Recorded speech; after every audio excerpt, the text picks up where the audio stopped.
Nauna na sinabi ng Department of Education na nasa kamay ng mga lokal na pamahalaan ng desisyon kung magsuspindi ba ng klase tuwing masama ang panahon at wala namang public storm warning signal.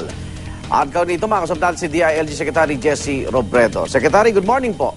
Magandang umaga, Igan. Magandang umaga po sa lahat. Kamusta po yung ating pag-monitor hinggil dito sa suspension ng klase, Secretary? Marami pong medyo mataas yung tubig, kaya nga po siguro dapat talaga tingnan ng lokal kung saan po yung mga eskwelahan na isuspindi yung klase. Magkailan na po yung sinuspindi yung klase, antabayanan po natin yung sitwasyon. Kung ito po'y sa Kalakhang, Maynila na o kung ito i-contain lang sa mga lugar na nabaha. Okay, so yung Malabon at Tabota, sila pala, batay doon sa kanilang mga alkalde, no?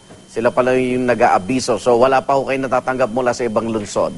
Wala pa po, subalit palagay ko po yung mga lugar na mababa sa Valenzuela, pagkailan pa po sa May Kawayan.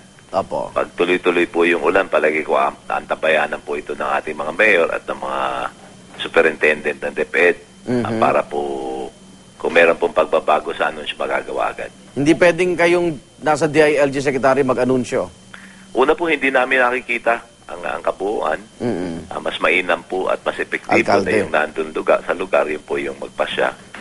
Yun po yung dahilan kung bakit dinicentralize yung authority sa pagsuspindi ng klase sa paniwalang kung sino po yung mas malapit, yun po yung nakakita ng sitwasyon. Pero ngayon sitwasyon, iniisa-isa namin yung mayor. May gising, may tulog.